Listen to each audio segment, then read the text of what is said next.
O NUPEP apresenta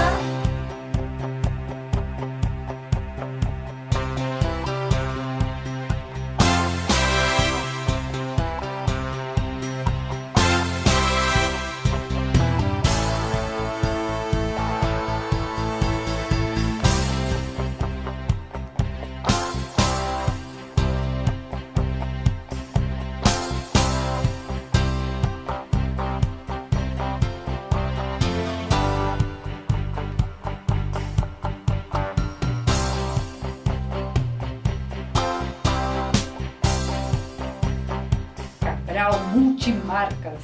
Escolha uma de suas lojas para fazer o melhor negócio e realizar o seu sonho.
Olá pessoal, muito obrigado por terem sintonizado o nosso programa.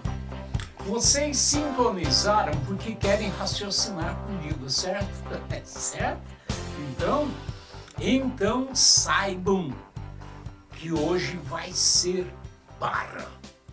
Mas se vocês tiverem um QI mais ou menos igual ao meu, diante dessa reflexão de hoje, com a densidade racional do programa, precisarão, como eu, assistir várias vezes para entender de uma maneira gradual tudo aquilo que for colocado ou todo o conteúdo.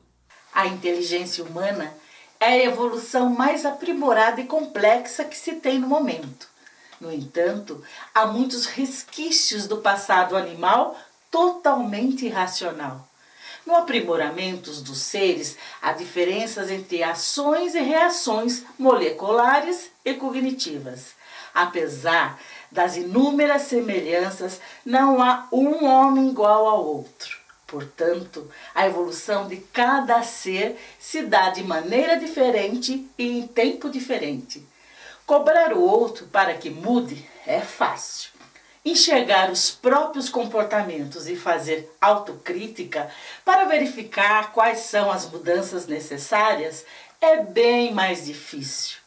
Devemos lembrar que o adepto se junta a uma causa sentimentalmente, pois a procura do prazer é sentimental.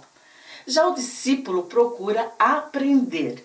Ele vai atrás de conhecimento e de um mestre que lhe mostre o caminho do saber, das respostas para os seus comportamentos.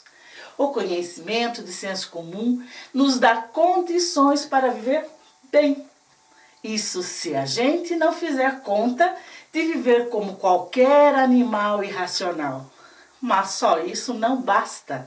A procura é outra. A atitude é outra. A atenção é outra. E quando se começa a desfrutar dos saberes maiores, os conhecimentos arcaicos já não servem mais. A mudança de comportamento é inevitável e as pessoas devem ser fortes e racionais para serem discriminadas, julgadas e muitas vezes isoladas. Mas não importa.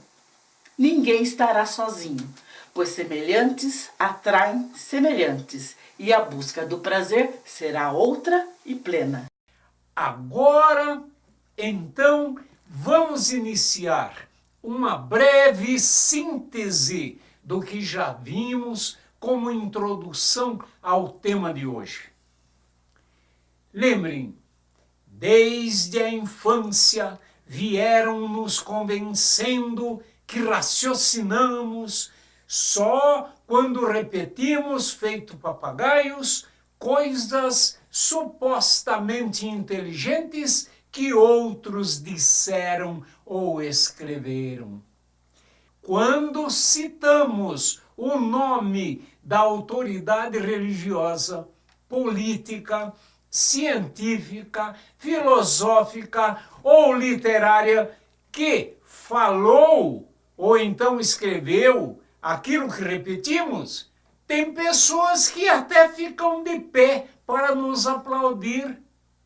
E foi por isso, foi para receber esses aplausos que nos tornamos crentes, repetidores de ideologias em moda na cultura. É fato. Uma parte de nós, por exemplo, ficou crente que a psique é uma alma imortal. E a outra parte ficou crente que a psique é um epifenômeno do cérebro mortal. É uma espécie de excremento, né, do cérebro.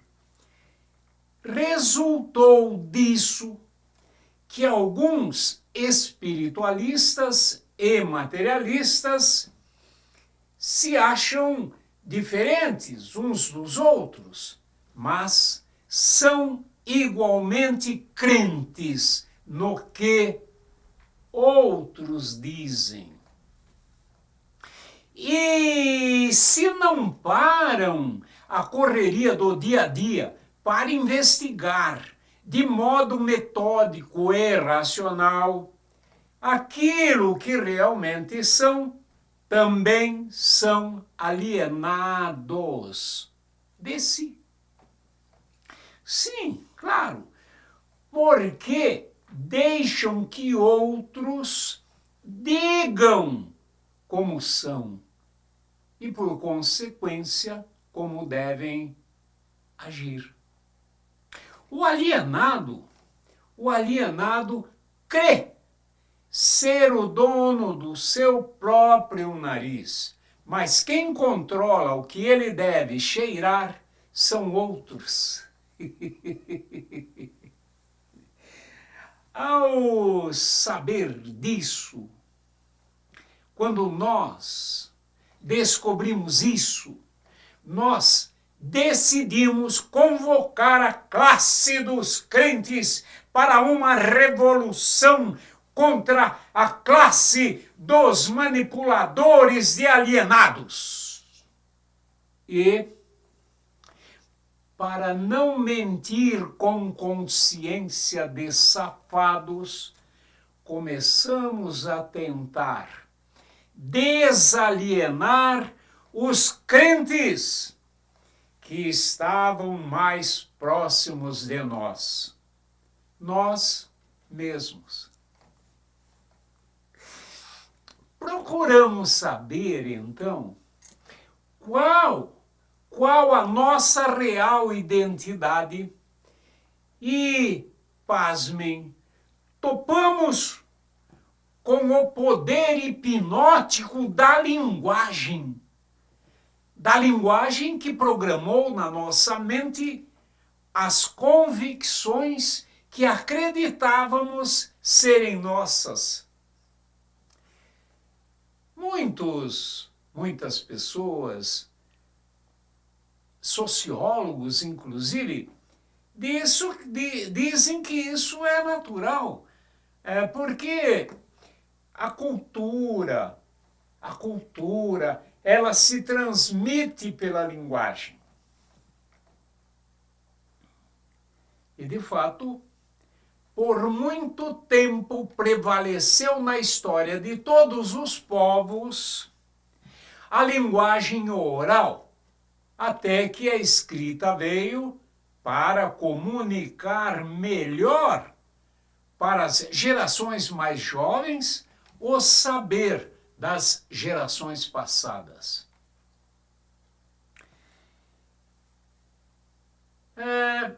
Nós constatávamos, então, que estávamos ostentando uma identidade falsa, porque repetíamos a cultura que nos foi comunicada. Ao nos identificar, por exemplo, repetíamos o nome que nos deram no batismo e o da profissão. Estávamos crentes que a identidade social resolvia tudo. Aí então, ao procurar livrar a mente dessas palavras artificiais criadas por outros homens, experimentamos focar a atenção na realidade íntima. E o que foi que descobrimos? O que foi? Nós descobrimos que eu sou um eu aqui, simplesmente, e você é um eu aí. Na experiência direta com a realidade do que somos, encontramos um pessoal e singular, solitário eu.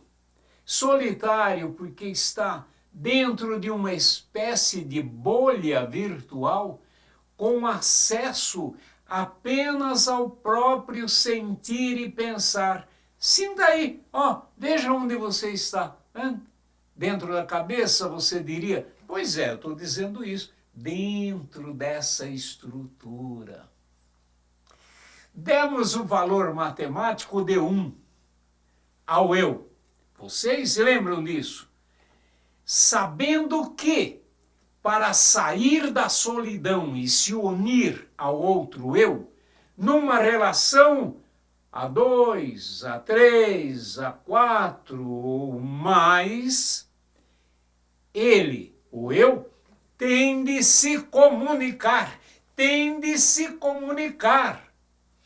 Foi por isso que no passado o eu usou sons, gestos, riscos em árvores no solo, batidas em tambores, etc. E hoje o eu usa também as ondas eletromagnéticas de celulares e rádios, que permitem a comunicação com outros por distâncias inconcebíveis, imensas.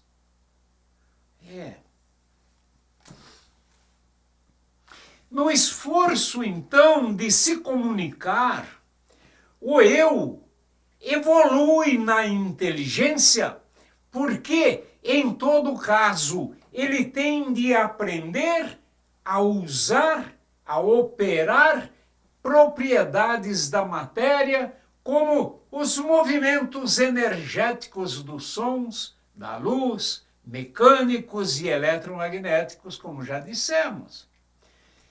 Foi aprendendo que revolucionários de verdade romperam as barreiras do som e da própria inteligência para legarem para a humanidade o uso das energias eletromagnéticas.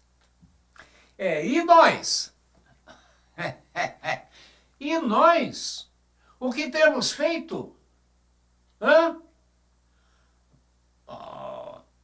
Como revolucionários sinceros que somos, também queremos aprender a ir além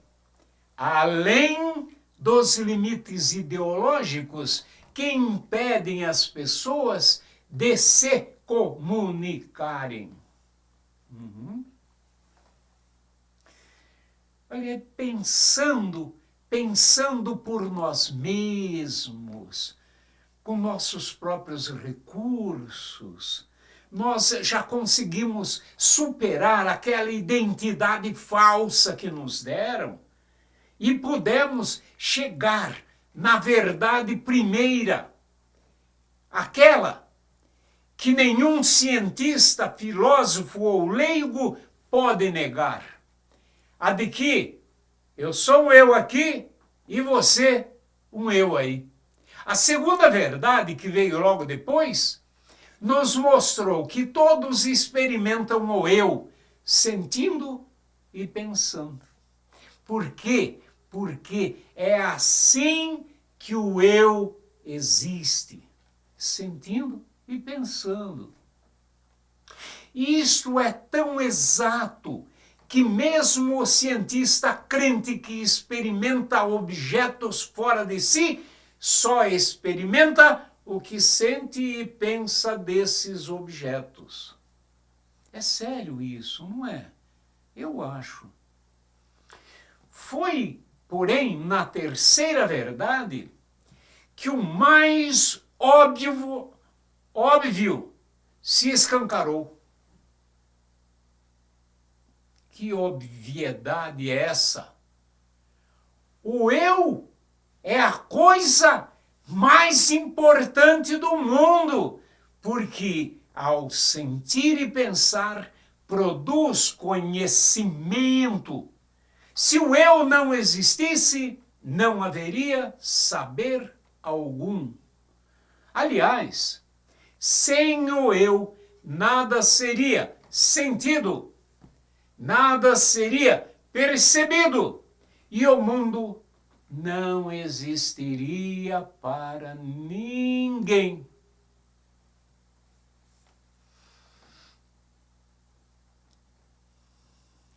As verdades anteriores, essas que eu acabei de dizer, de enumerar, nos fizeram concluir que não há na natureza nenhum outro ser tão singular, tão único e solitário como o eu. As formas materiais, inclusive a do corpo e a do cérebro, não são singulares, são aglomerados complexos de células formadas por uma imensidão de partículas ondas que os físicos, biólogos e químicos garantem para nós que existem. Por quê? Porque eles observam os efeitos que elas provocam nas pesquisas de laboratório. Tais cientistas interpretam os sinais objetivos deixados pelas partículas eles interpretam do único jeito que eles podem. Ou seja, de modo subjetivo. Igual, exatamente igual, quando interpretam os sinais também objetivos da comunicação por tambor, por fumaça, por gestos, enfim, os sinais da linguagem falada e escrita, que são também os efeitos da ação inteligente do eu, comunicando seu sentir e pensar neste laboratório muito mais amplo da realidade. Isso é sério, repito. Vejam, os cientistas interpretam os sinais energéticos deixados em placas do laboratório como provas. Eles interpretam que são provas da existência da partícula onda.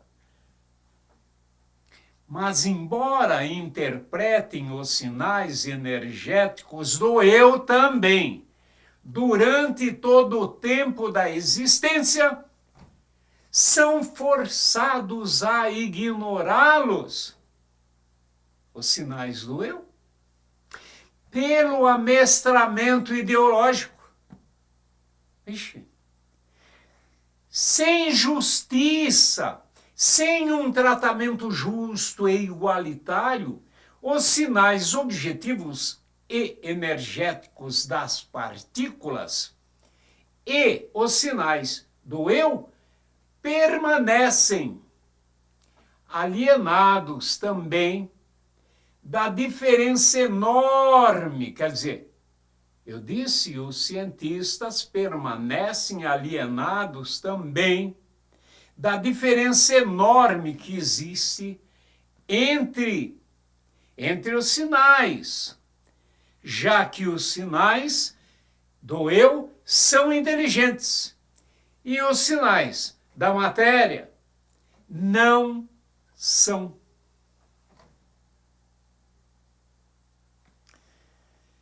Racional e cientificamente, portanto, as provas da existência do eu inteligente são notáveis em dois planos distintos.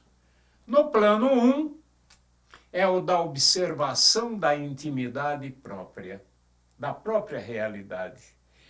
No plano 2, na observação dos efeitos objetivos materiais produzidos fora da intimidade, pelo eu, tanto na ação gestual quanto na linguagem.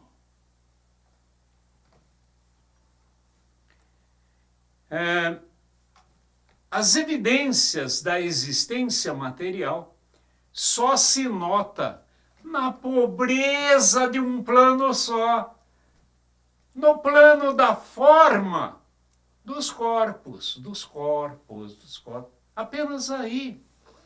Em outras palavras, as propriedades do eu inteligente são comprovadas por investigador igualmente inteligente em dois contextos de pesquisa, no interior subjetivo e no exterior objetivo.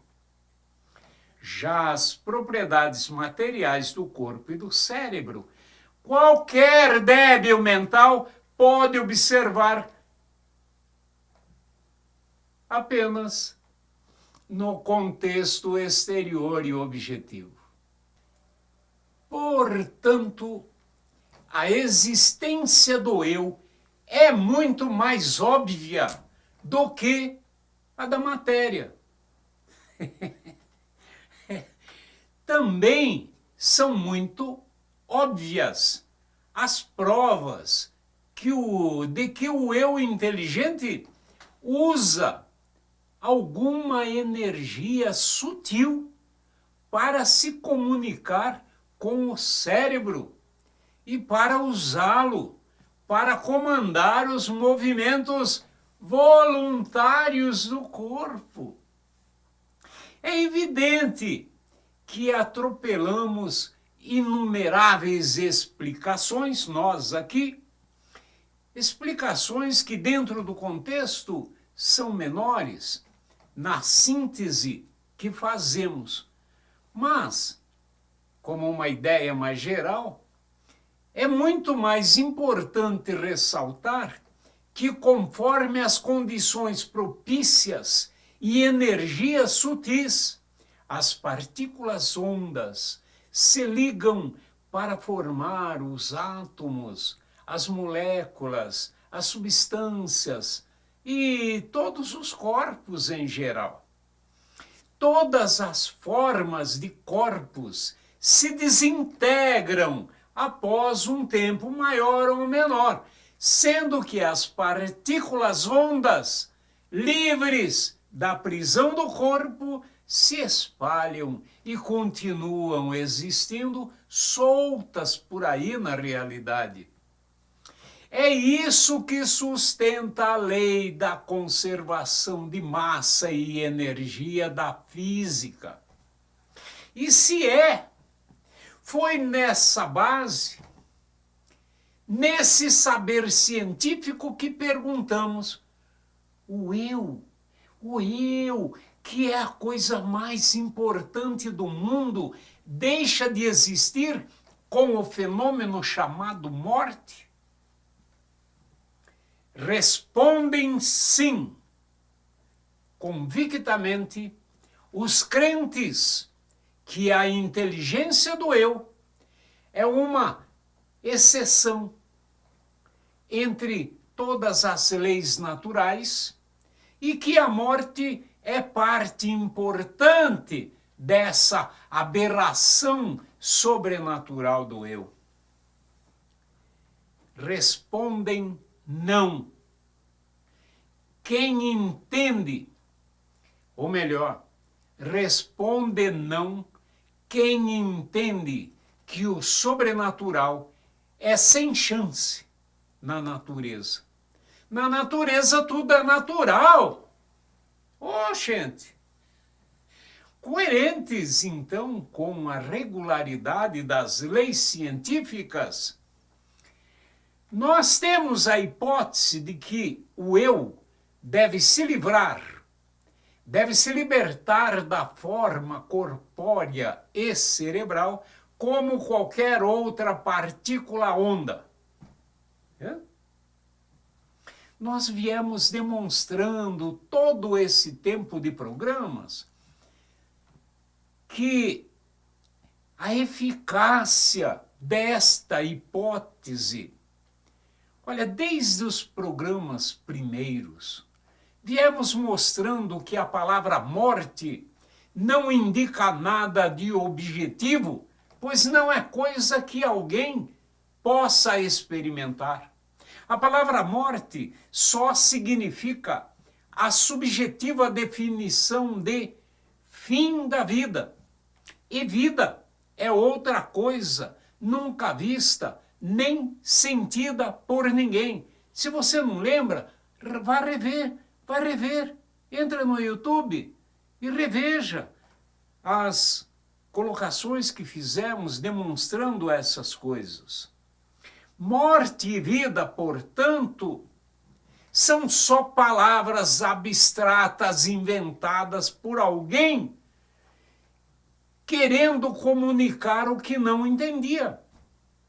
Aí, aqueles que ouviram esse alguém passaram a repetir que a morte é o fim da vida, como fazem os crentes na invenção da imaginação e da linguagem.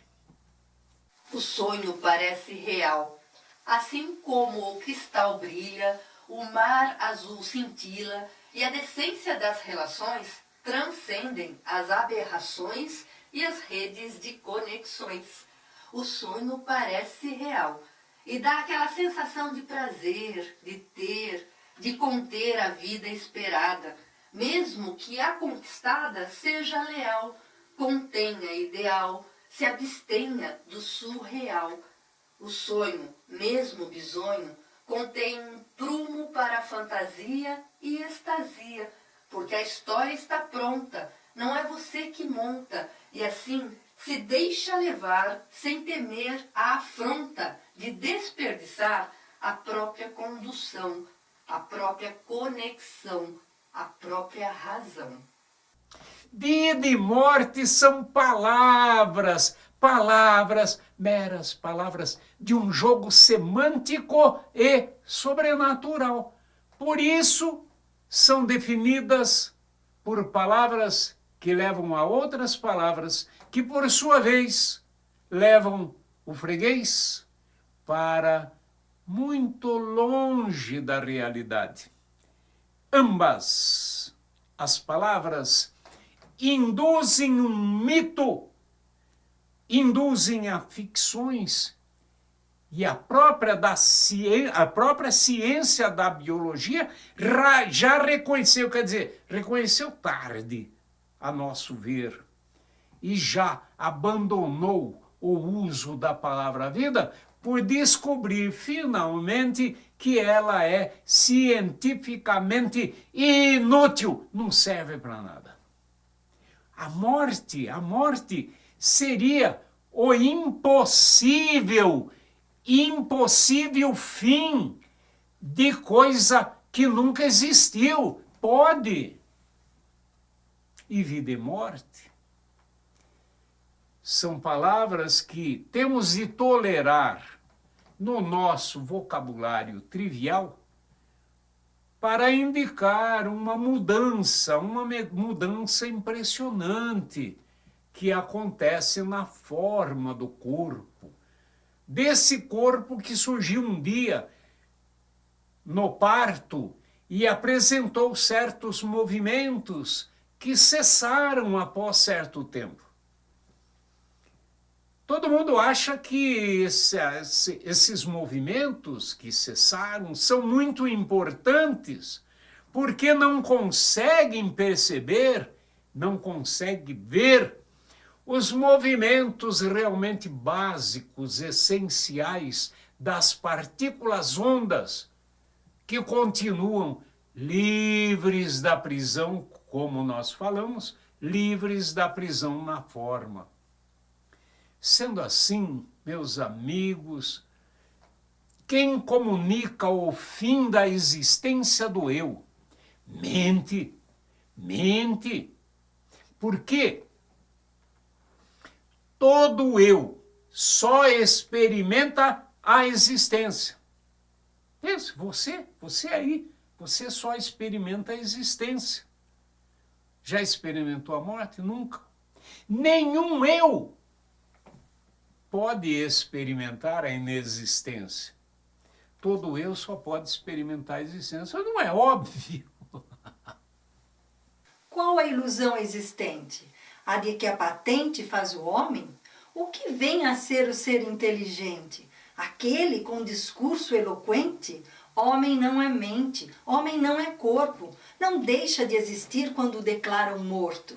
A morte existe antes, quando o ser pedante que aprendeu a ser arrogante de si vive distante, a si não dedica um instante. Tem um dono como seu comandante, lhe deu a patente quando sufocou a semente que deveria germinar. Lhe disse sobre o que poderia falar, em que deveria acreditar. Incrédulo, não pôde mais enxergar. O que é o ser inteligente? É o que da cama consegue se libertar, é o que da lama consegue se limpar. Não precisará de espelho para se enxergar, não precisará de quem o diga por onde caminhar. Caminha humilde, procurando por outros que a si queiram se juntar. Não fará sucesso, mas conseguirá acesso a um genuíno modo de pensar. Por seu pensamento se fará identificar. Parou de mentir, começou a existir e nem mesmo o tempo irá lhe matar. Sendo assim, só fala da inexistência quem repete como papagaio as mentiras implantadas em sua mente desde a infância. Nós, então, sabendo que o corpo é um composto de partículas ondas ligadas entre si numa rigorosa ordem estrutural, sistêmica, nós podemos comparar, então, a forma corpórea com a forma de uma máquina. Um automóvel, por exemplo, como já colocamos um dia em nosso programa, resguardando, é claro, as diferenças de complexidade entre um corpo e outro, quando uma peça importante do automóvel quebra por acidente ou por desgaste natural, ele para de funcionar.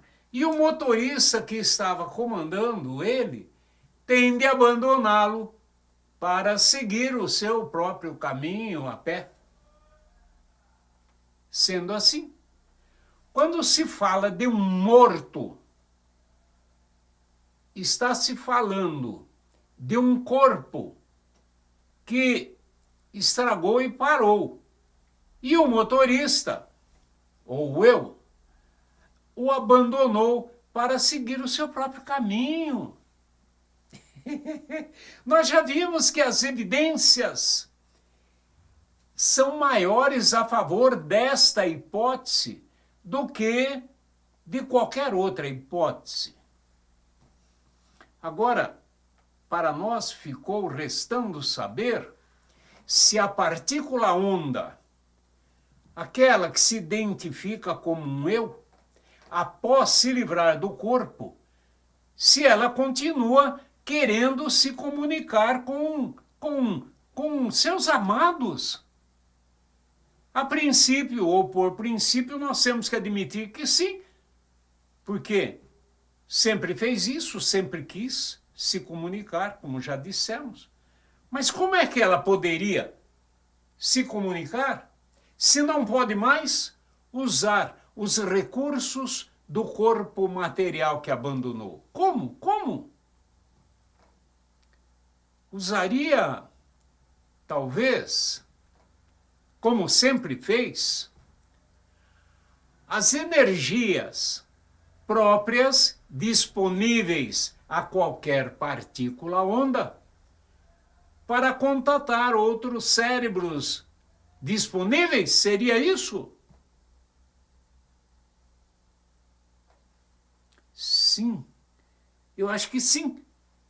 Eu acho que sim, responderiam alguns cientistas e estudiosos da ciência da parapsicologia. Mas calma, calma, calma.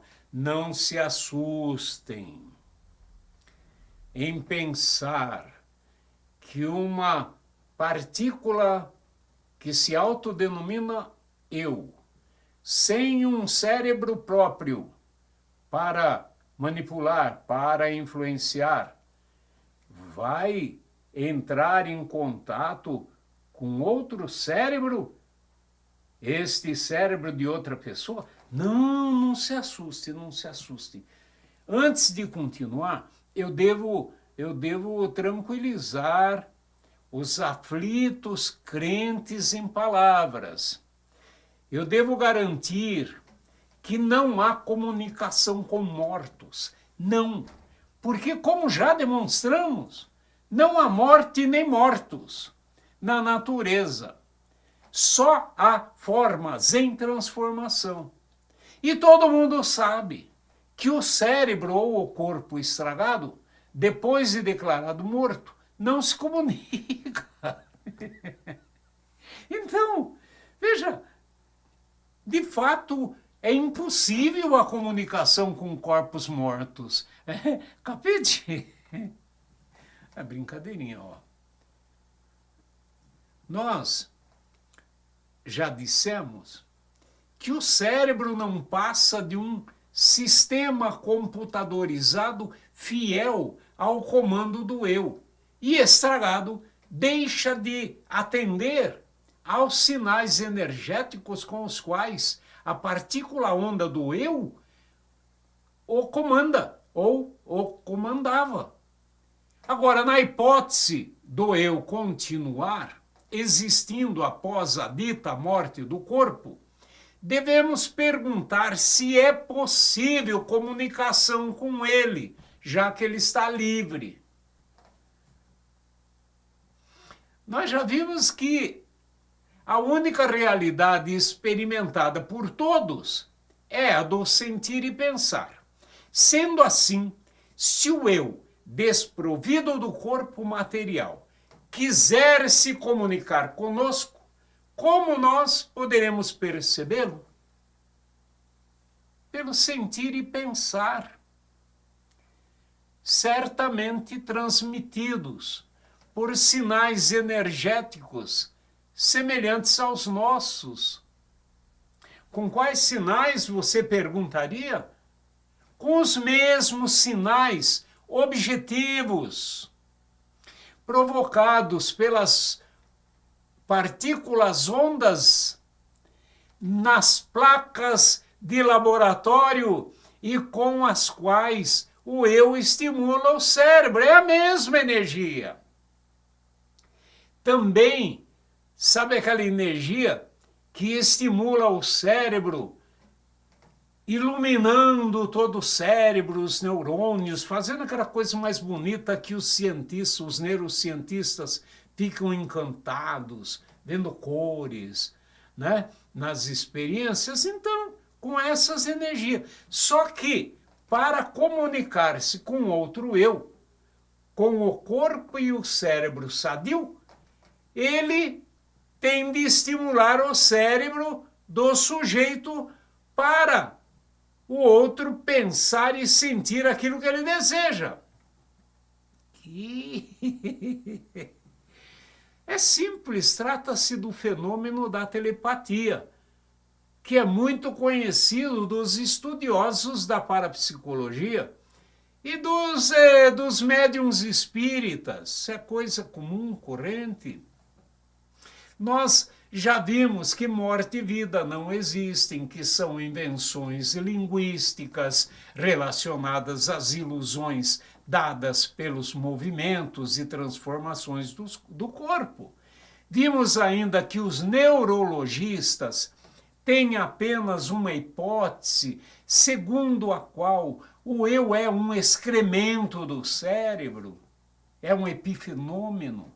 Nós vimos também que essa hipótese pode ser refutada por esta outra, muito mais eficaz, para explicar um maior número de fenômenos humanos. E ela nos diz que o cérebro é um magnífico computador biológico. Vimos já a mentira sobre a memória.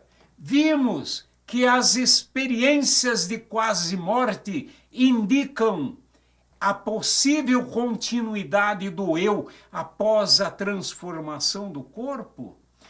E veremos, a partir do próximo programa, como a ciência da parapsicologia confirma o fenômeno da telepatia e muitos outros que garantem a seriedade da hipotética comunicação entre o eu que somos e o eu de outros que já tiveram o corpo completamente estragados.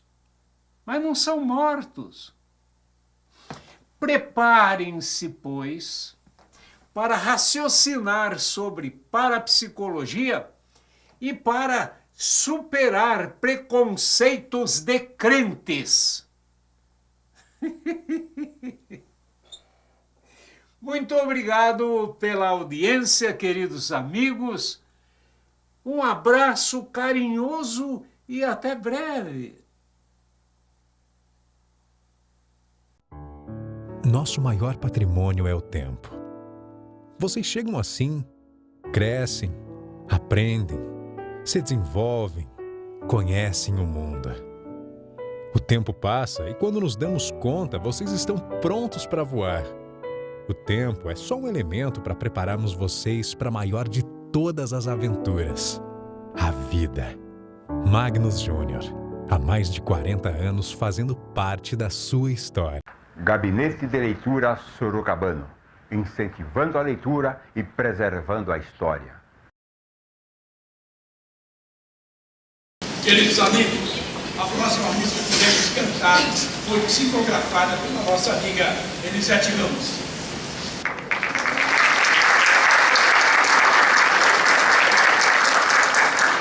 Lua, como é carinhosamente conhecida entre nós, nunca fez nenhum curso de formação musical.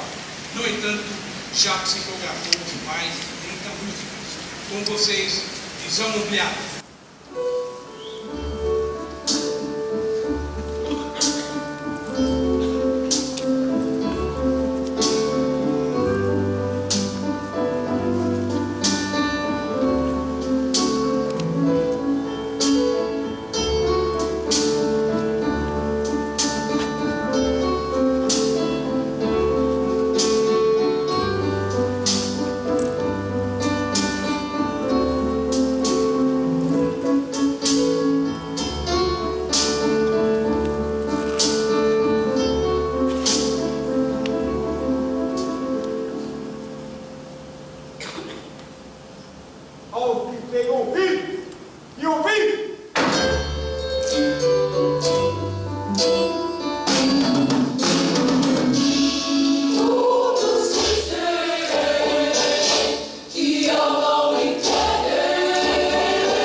suspicious mind.